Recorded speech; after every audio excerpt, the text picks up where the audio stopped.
Shalom Bapak Ibu Saudara, senang kembali bertemu dengan Bapak Ibu Saudara pada saat ini.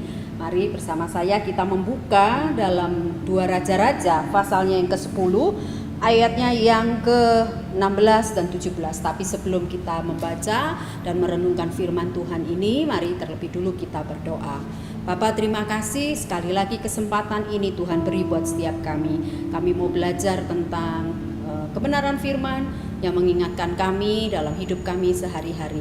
Terima kasih untuk kesempatan ini. Sekali lagi kami boleh ada itu karena kebaikan Tuhan. Dalam nama Tuhan Yesus kami berdoa. Amin.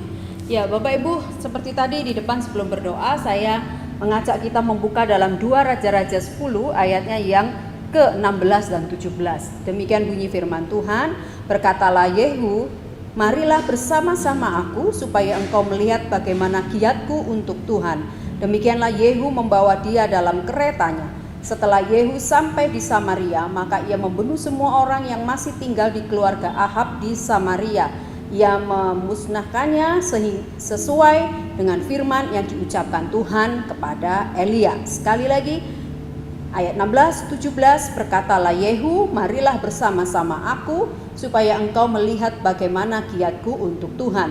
Demikianlah Yehu membawa dia dalam keretanya.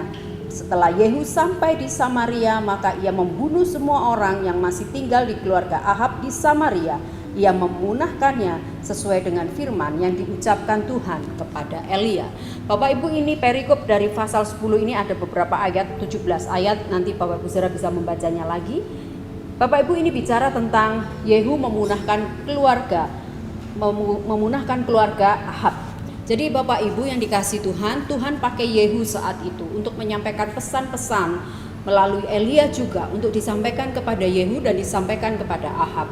Tapi Bapak Ibu saudara, kita udah tahu bagaimana karakter seorang Ahab.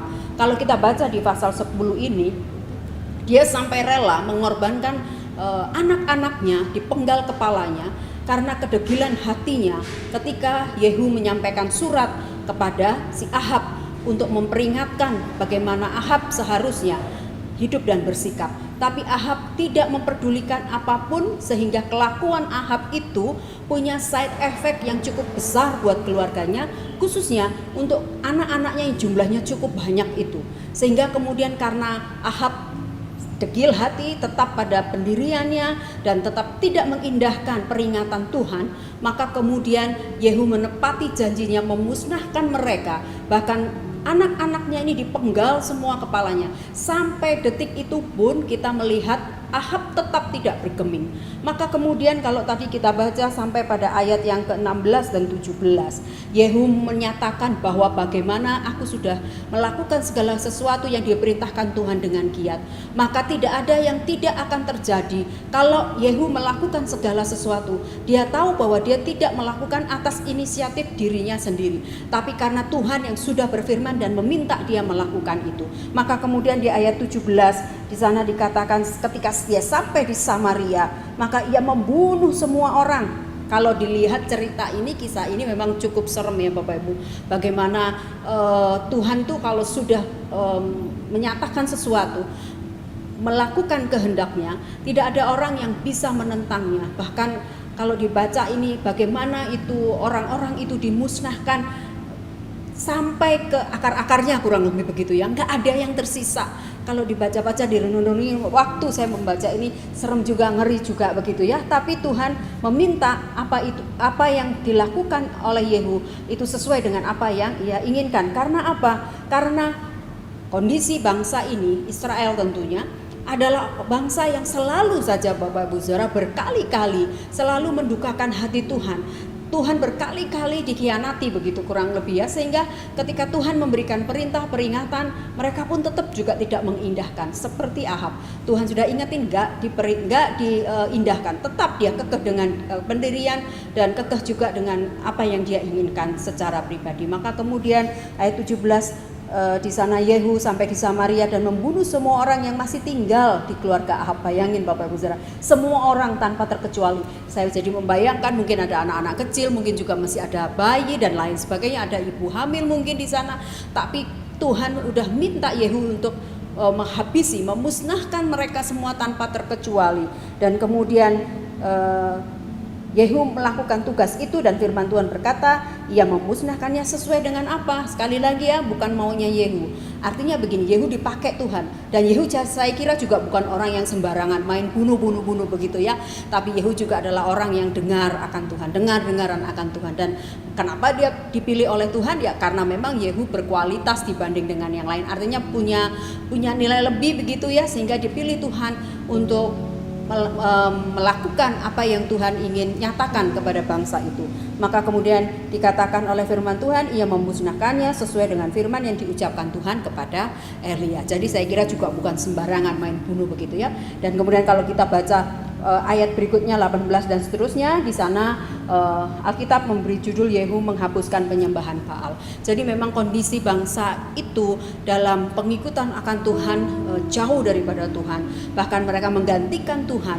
Sejak awal Tuhan sudah berkata, bukan Bapak Ibu Saudara, mengingatkan bangsa ini bahwa tidak ada Allah lain yang boleh disembah. Tapi berkali-kali mereka terus melakukan itu, dan Tuhan berkali-kali pula terus dikhianati oleh bangsa itu. Maka kemudian ketika Tuhan memperingatkan mereka, cara Tuhan memperingatkan juga tidak tanggung-tanggung. Nah Bapak Ibu Saudara yang dikasihi Tuhan, hari ini kita belajar jangan sampai apa yang kita lakukan begitu ya, kita kekeh, kita tetap merasa apa yang kita lakukan ini benar, tapi kemudian apa yang kita lakukan ini justru melukai hati Tuhan. Dan kemudian efeknya tidak hanya kita nih yang ngerasain, tapi kemudian orang-orang di sekitar kita, bahkan mungkin sampai anak cucu kita merasakan, karena apa yang kita lakukan itu tidak berkenan di hadapan Tuhan, tapi kita tetap saja merasa kita benar. Mari Bapak Ibu Saudara, kita belajar juga seperti Yehu, belajar untuk dengar-dengaran apa yang diperintahkan Tuhan. Dan kita juga belajar dari Ahab bahwa jangan terlalu keras kepala untuk mempertahankan sesuatu jika memang itu tidak sesuai dengan kebenaran firman Tuhan. Kita nggak mau ketika Tuhan marah, Tuhan tuh marahnya dahsyat Bapak Ibu Saudara ya.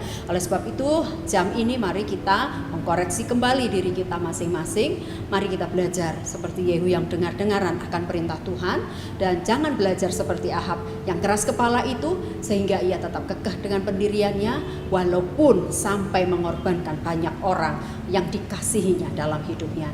Ingat Bapak Ibu, kalau Tuhan sudah marah itu dahsyat. Kita lebih baik turut kepada Tuhan ya, kita tunduk kepada perintah-perintahnya. Sekali lagi karena Dia mengasihi kita begitu rupa, Dia nggak pengen kita jauh daripadanya. Kiranya kebenaran ini boleh memberkati kita semua. Mari kita berdoa.